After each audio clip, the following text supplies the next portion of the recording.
Traders थे वो, और बेचारे अपना कारोबार करते थे और वो बाकायदा उनके ऊपर टारगेट किलिंग की गई है, तो मैं उसे भी कंडेम करती हूँ। और कुछ अर्सा पहले हमने देखा था कि कराची यूनिवर्सिटी में वो जो चाइनीज़ उन पे अटैक हुआ और उसके नतीजे में कि बहुत से लोग उसमें मारे भी गए, और नतीजतन ये हुआ है कि आज 5 कन्फ्यूशियस सेंटर्स जो हैं वो बंद कर दिए गए हैं और बड़ी तादाद में हमारे चाइनीज़ जो उनमें पढ़ाते थे और टीचर्स थे और ट्रेनर्स कि वो सब के सब मुल्क छोड़ के जा रहे हैं। तो जब भी कभी इकोनॉमिक इंस्टेबिलिटी या पॉलिटिकल ख़ास तौर पर इंस्टेबिलिटी होती है तो ऐसे इस किस्म के वाक़यात बढ़ते हुए नज़र आते हैं। तो एक तो मैं इन सबको कंडेम करना चाहती थी और हुकूमत का फोकस चाहती थी कि वो एक दफ़ा फिर इस तरफ आएँ। इसके साथ साथ क्योंकि पहले यहाँ खुर्शीद शाह साहब बैठे थे और उनकी कमेटी में आज मीडिया में भी पढ़ रही थी कि जो पानी का, और ख़ास तौर पे क्योंकि मैं बिल्कुल हमारे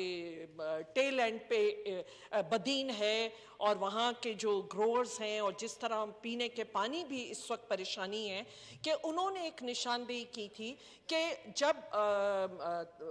तरबेला के लेवल्स बेटर हो गए हैं और जो रिलीजेस हो रही हैं ऊपर से वो गुड्डू तक पहुँचने में कोई तकरीबन कोई शायद 30,000 क्यूसेक पानी है, ये बड़ी एक खतरनाक सूरत हाल है। और क्योंकि वो फेडरल कैबिनेट है आज, क्योंकि वो खुद भी खुर्शीद शाह साहब फेडरल मिनिस्टर हैं, तो इसके ऊपर वो कोई कमेटी बनाने का सोचें तो मैं चाहूँगी, क्योंकि न सिर्फ ये उनको वहाँ थेफ्ट हो रही है बल्कि जब ये सक्खर तक पहुँच जाता है, गुड्डू के बाद सक्खर से जब नीचे आता है तो जो डाउन स्ट्रीम रिलीज है उसको अगर देखें और कोटरी का अप स्ट्रीम देखें तो उसमें भी कोई 9-10 हज़ार क्यूसेक पानी जो है कि उसकी कोई एक्सपेक्टेशन नहीं है। तो मैं उस हवाले से भी चाहूँगी कि जो मॉनिटरिंग कमेटी बना रहे हैं कि उसमें अगर कोटरी बैराज के जो ग्रोअर्स हैं या लोग हैं कि उनकी वहाँ उनको भी उस कमेटी में, मॉनिटरिंग कमेटी में शामिल किया जाए। और उन्होंने टेलीमेट्री सिस्टम की बात की थी, तो मैं चाहती हूँ कि वो टेलीमेट्री सिस्टम वो सक्खर बैराज और गुड्डू बैराज पे भी, ताकि ये भी जो एक विद इन द प्रोविंस एक ट्रस्ट डेफिसिट है कि उसको भी एड्रेस किया जाए। इसके साथ साथ जो बात मैंने पहले भी कही कि लीडर ऑफ द अपोजिशन ना हो तो पार्लियामेंट कंप्लीट नहीं है, तो सुनने में आया कि स्पीकर साहब कोई बाहर दौरे पे गए हुए हैं, कोई डेलीगेशन, तो मुझे ये दो था कि जब पार्लियामेंट अभी कंप्लीट नहीं है, स्टैंडिंग कमेटीज़ के आपने फैसले नहीं किए हैं, ना यहाँ पे कोई कि कौन किस कमेटी में, हम चाहते हैं कि हम अगर अपना रोल प्ले करें तो कैसे ये ट्रैवल कर रहे हैं, और ना इससे पहले कि कमेटीज़ भी मुकम्मल नहीं हुई, हाउस कंप्लीट नहीं हुआ, तो मेरा ख्याल है कि इस तरफ फोकस आना चाहिए। इसके साथ साथ मैं ये कहूँगी कि जो इकनॉमिक सूरत हाल है, आज भी जो स्टॉक एक्सचेंज की रिपोर्ट है वो 1100 पॉइंट के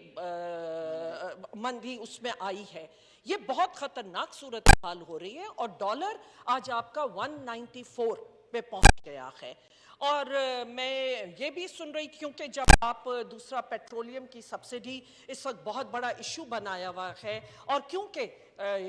यकीनन एक जो हम सूरत हाल देख रहे हैं कि उसमें एक तरफ तो आप इसको क्रिटिसाइज करते थे और फिर उसके बाद कि ये गलत हो रहा है, ये सब्सिडी क्यों दी जा रही है, तो और अब खुद भी नहीं दे रहे, उसको एग्री कर रहे, तो मेरे ख्याल में ये जो इनडिसाइसिवनेस है इससे ज़्यादा इकोनॉमी पे इम्पैक्ट आ रहा है, क्योंकि जब कोई डिसीशंस नहीं लिए जाते हैं तो उस वक्त ये हाल होती है। यकीनन हम तो चाहते हैं कि आवाम को आप बेनिफिट दें, लेकिन ये भी आपने साथ के साथ ये कह दिया कि जी इसको फ़ौरन ही हम एडजस्ट करेंगे, तो मेरा ख्याल है कि ये इस तरह की इनडिसाइसिवनेस, कोई डिसीजन ना लेना, उससे बहुत ज़्यादा हमारी इकोनॉमी पे उसका इम्पैक्ट आ रहा है। अभी ख्वाजा साहब ने जो बात की जिस हवाले से, तो ये तो वो शख्सियत है मेरा ख्याल है कि जिससे हर हुकूमत ही मुस्तफ़ीद हो रही होती है और बहुतों के वो कुछ पार्टनर भी बने हुए हैं, तो हम चाहेंगे कि इसको ज़रूर आप उठाएं और इसके साथ साथ